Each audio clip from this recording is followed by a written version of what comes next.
এবার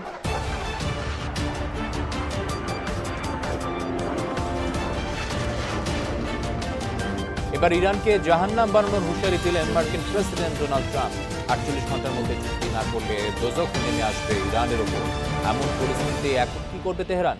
যুক্তরাষ্ট্রের সাথে চুক্তি করবে নাকি আরও আগ্রাসী অবস্থানে যাবে আয়াতুল্লাহ বাহিনী? আসসালামু আলাইকুম ভিউয়ার্স, দেশ ও দেশের বাহির থেকে যারা আমার ভিডিওটি প্লে করেছেন জানাচ্ছি আন্তরিক শুভেচ্ছা ও অভিনন্দন। আশা করি সবাই ভালো আছেন, সুস্থ আছেন, আলহামদুলিল্লাহ। তো ভিউয়ার্স, অবশেষে আবারও ইরানকে নরক বানানোর আলটিমেটাম করলেন মার্কিন প্রেসিডেন্ট ডোনাল্ড ট্রাম্প। আগামী 24 ঘন্টার মধ্যে 2টি শর্ত যদি মেনে না নেয় ইরান, তাহলে একেবারে পারমাণবিক হুমকিও সরাসরি দিয়েছেন এই প্রেসিডেন্ট ডোনাল্ড ট্রাম্প।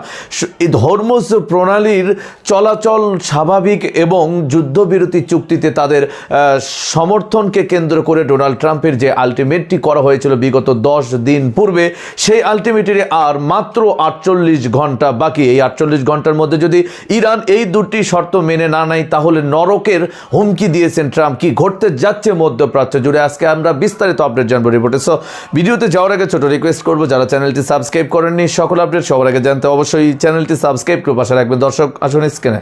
48 ঘন্টার মধ্যে হরমুজ প্রণালী খুলে না দিলে ইরানের নরক নেমে আসবে, এমন হুঁশিয়ারি দিয়েছেন মার্কিন প্রেসিডেন্ট ডোনাল্ড ট্রাম্প। ট্রুথ সোশ্যালে দেয়া পোস্টে এই হুঁশিয়ারি দেন তিনি। জানান, এর আগেও ইরানকে হরমুজ প্রণালী খুলে দিতে 10 দিনের সময় বেঁধে দিয়েছিলেন। সে সময় শেষ হয়ে আসছে। ইরানের কাছে আর মাত্র 48 ঘন্টা আছে। এর মধ্যে তাদের চুক্তিতে রাজি হতে হবে কিংবা হরমুজ প্রণালী খুলে দিতে হবে। প্রণালী ঘিরে যুক্তরাষ্ট্র ও ইরানের মধ্যে উত্তেজনা আরও বেড়েছে। সামাজিক যোগাযোগ মাধ্যমে মার্কিন প্রেসিডেন্ট ডোনাল্ড ট্রাম্প লেখেন, ইরানকে চুক্তি করতে অথবা হরমুজ প্রণালী খুলে দিতে যে 10 দিনের সময় দেওয়া হয়েছিল তা শেষ হতে আর মাত্র 48 ঘন্টা বাকি। এর মধ্যে সিদ্ধান্ত না এলে ভয়াবহ হামলা চালানো হবে। লক্ষ্যবস্তু করা হবে ইরানের বিদ্যুৎ কেন্দ্র সহ গুরুত্বপূর্ণ সব স্থাপনা। পরিস্থিতি আরও উত্তপ্ত হয়ে ওঠে ইরানের পাল্টা হুমকিতে। আইআরজিসি বিবৃতিতে বলে, ট্রাম্প যদি সত্যি এই পরিকল্পনা করে তবে পুরো অঞ্চল নরকে পরিণত হবে। আমেরিকা, ইসরায়েল ও এর মিত্রদের ভোগ করতে হবে চরম পরিণতি। একই সাথে জানায়, যুদ্ধের সমর্থন না জানানোয় জাপানি জ্বালানি বহনকারী একটি জাহাজকে ছেড়ে দিয়েছে তারা।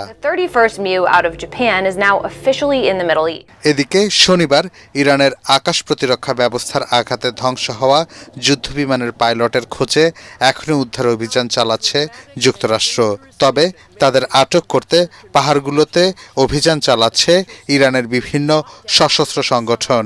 পারমাণবিক হামলার প্রস্তুতি নিচ্ছে, এই যে একটা স্পর্শকাতর তথ্য সামনে এলো, এটা নিয়ে প্রত্যেকের জায়গা থেকে প্রটেস্ট করবেন। প্রটেস্টের জন্য প্রথমে ভিডিওটা শেয়ার করবেন, শেয়ারের সাথে একটু ক্যাপশন লিখে দিবেন যে উই ওয়ান্ট জাস্টিস বা সামহাউ, আপনি যে ভাষাতে পারদর্শী। আমরা যখন নিউজটি করছি তখন আন্তর্জাতিক গণমাধ্যম Reuters, Deutsche Welle, new York Times বা আরো যে গণমাধ্যমগুলো আছে, পিবি বা এপি যারা আছে, তারা একটা স্পর্শকাতর তথ্য ফাঁস করছে।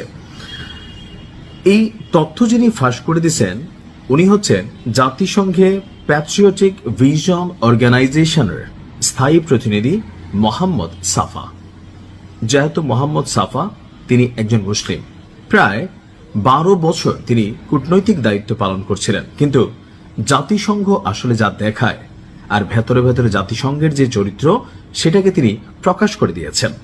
তার এই প্রকাশ করার কারণে তার পরিবারকে তাকে মৃত্যুর হুমকি দেওয়া হচ্ছে এবং তিনি তার এই যে ক্যারিয়ার সেটাকেও শেষ করে দিয়েছেন। এই তথ্য ফাঁসের পর তার কপালে কি আছে জানি না। সামাজিক মাধ্যম এক্সে প্রকাশ্যে পদত্যাগও তিনি করেছেন।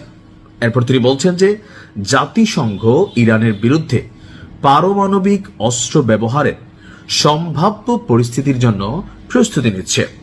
সাফা লিখেছেন, আমি মনে করি না মানুষ পরিস্থিতির গুরুত্ব বুঝতে পারছে, কারণ জাতিসংঘ তলে তলে এক ভয়ঙ্কর পরিকল্পনা নিয়ে সামনের দিকে এগোচ্ছে।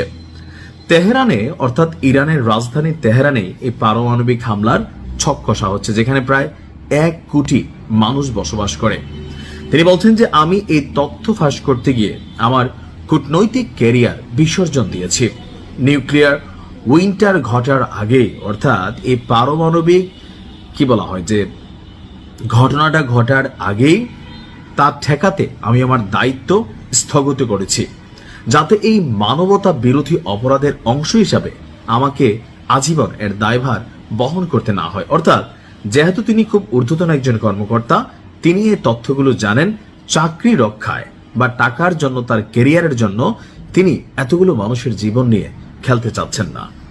তিনি বলছেন যে জাতিসংঘের শীর্ষ কর্মকর্তারা একটি শক্তিশালী লবির স্বার্থ রক্ষায় ভিন্নমত দমন করছে। শীর্ষ কর্মকর্তারা গাজায় যা ঘটেছে তাকে গণহত্যা, লেবাননে যা ঘটেছে তাকে যুদ্ধাপরাধ এবং জাতিগত নির্মূলকরণ এবং ইরানের বিরুদ্ধে যুদ্ধকে আন্তর্জাতিক আইনের লঙ্ঘন বলতে অস্বীকার বোধ করছেন। তিনি বলছেন যে 2023 সালের অক্টোবরের পর ভিন্নমত প্রকাশের চেষ্টায় তিনি নিজের এবং পরিবারের জন্য অনেক সাফার হয়েছেন। ইরানের পারমাণবিক হুমকির যেই প্রস্তুতি তৈরি করা হচ্ছে, এ সম্পর্কে মুহূর্তের মধ্যেই সবকিছু এলোমেলো হয়ে যাবে। আর এই বিষয়টাকে অত্যন্ত গোপনীয়ভাবে, কঠোরভাবে নিয়ন্ত্রণ করা হচ্ছে।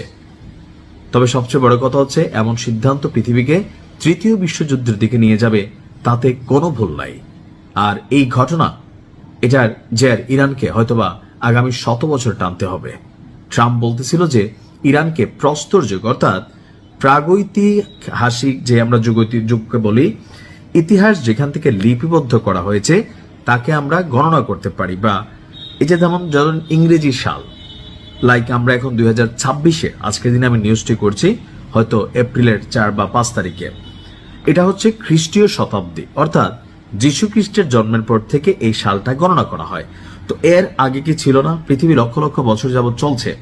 তো যেই যুগের ইতিহাস খুব বেশি লিখিত হয়নি খাতা কলমে, তাকে বলা হয় প্রাগৈতিহাসিক, অর্থাৎ ইতিহাস লিখার আগে। আপনি একটা হলিউডের ছবি আছে 10,000 BC, আপনি এই ছবিটা দেখবেন তাহলে বুঝবেন যে ওই যুগটা কেমন ছিল। তো ট্রাম্প বলছিল যে, দর্শক, স্ক্রিনে আমরা সে সম্পর্কে বিস্তারিত জানাম। এই বিষয়ে আপনাদের মতামত কমেন্টে জানান, কেউ ভিডিওটি স্কিপ করবেন না। ডোনাল্ড ট্রাম্প মাঝে মাঝেই বক্তৃতার মাধ্যমে ইরানকে একেবারে নরকে পরিণত করে দিলেও ইরান কোনোভাবেই না ঘাবড়িয়ে বরং প্রতিরোধ গড়ে তোলার এক ব্যাপক সহিংসতাপূর্ণ যুদ্ধে নেমেছে তারা। এদিকে রাশিয়ান চিচেন বাহিনীও পর্যন্ত তাদের সাথে একাত্মতা প্রকাশ করে মার্কিনের বিরুদ্ধে মাঠে নেমেছে। কি ঘটতে যাচ্ছে আগামী কয়েকদিনের ভিতরে ইরান ও আমেরিকার যুদ্ধের ভয়াবহ বিস্তারিত আরো আপডেট জানবো রিপোর্টে। দেখেন এখন যুদ্ধ পরিস্থিতি কোন পর্যায়ে এসে ঠেকছে, যে মার্কিন যুদ্ধ বিমানের পাইলটকে খুঁজে পাওয়ার জন্য যুক্তরাষ্ট্র এবং ইরান রীতিমতো আরেক ধরনের যুদ্ধ শুরু করছে। আমেরিকার জন্য সাংঘাতিক রকম অপমানজনক হয়েছে যে দুর্গম পাহাড়ি অঞ্চলে বিধ্বস্ত হয়েছে, মানে ইরানি ক্ষেপণাস্ত্রের আঘাতে। সেখানে পাইলট 2 জন ঝাঁপায় পড়ছে, একজনকে খুব দ্রুত বেগে তারা উদ্ধার করতে পারছে, আরেকজনের খবর নেই। এখন ওই যে যাকে উদ্ধার করে নিয়ে যাচ্ছিল সেই হেলিকপ্টারেও মানে ইরান আক্রমণ চালাইছে, কিন্তু সেটা ধ্বংস হয়নি, নিরাপদে ওই পাইলট ফিরতে পারছে। কিন্তু আরেকজনকে নিয়ে এখন অন্যরকম লড়াই শুরু হয়েছে। সেটা হলো যে $66,000 দেবে, ইরান ঘোষণা দিছে যদি ওই ক্রুকে পাওয়া যায়, ওই পাইলটকে উদ্ধার করতে পারে। আর আমেরিকাও এখন উদ্ধার অভিযান করতেছে। আমেরিকার জন্য এখন বিষয়টা খুব ডিফিকাল্ট হয়ে গেছে, কারণ ওই অঞ্চলে নজর ইরানের। যদি আমেরিকা মানে উদ্ধার করতে আসে, তাহলে সেই উদ্ধার বিমানকে ফেলাই দেবে। আর ইরান যদি সেই তার সমস্ত জনসাধারণকে আহ্বান জানাইছে, তারাও দৌড়ায় যাচ্ছে। ইরানের সামরিক বাহিনীও চেষ্টা করতেছে। যদি ওরে ক্যাপচার করতে পারে আর টেলিভিশনের সামনে যদি দেখাইতে পারে, তাহলে তো আমেরিকা শেষ। এই অপদস্থ হবার হাত থেকে বাঁচার জন্য এখন যুক্তরাষ্ট্র মরিয়া হয়ে চেষ্টা চালাচ্ছে যাতে কোনোভাবেই মানে ইরানের হাতে ধরা না পড়ে, কারণ এটা বিষয়টা প্রেস্টিজ ইস্যু যাচ্ছে আমেরিকার জন্য। কারণ যেহেতু আমেরিকার একটা জবাবদিহিতা আছে তাদের গভর্নমেন্টের, আর যদি সেই ক্রু নিহত হয়, উদ্ধার যদি হয় মানে ইরানের হাতে, তাহলে একেবারেই ট্রাম্পের জন্য বেজ্জতিকর ব্যাপার। সেই কারণে এখন দেখেন সমস্ত কিছু বাদ দিয়ে এখন আমেরিকার পুরো নজর যে তার যে নিখোঁজ পাইলট পাহাড়ি অঞ্চলে তাকে কিভাবে উদ্ধার করা যায়। বিষয়টা সহজ না। হয়তো আগামী একদিন দুই দিন এই অবস্থা চলবে, মৃত সে মারাই গেল নাকি জীবিত আছে কিছুই বোঝা যাচ্ছে না, কিন্তু সেটা নিয়ে রীতিমতো লড়াই চলছে।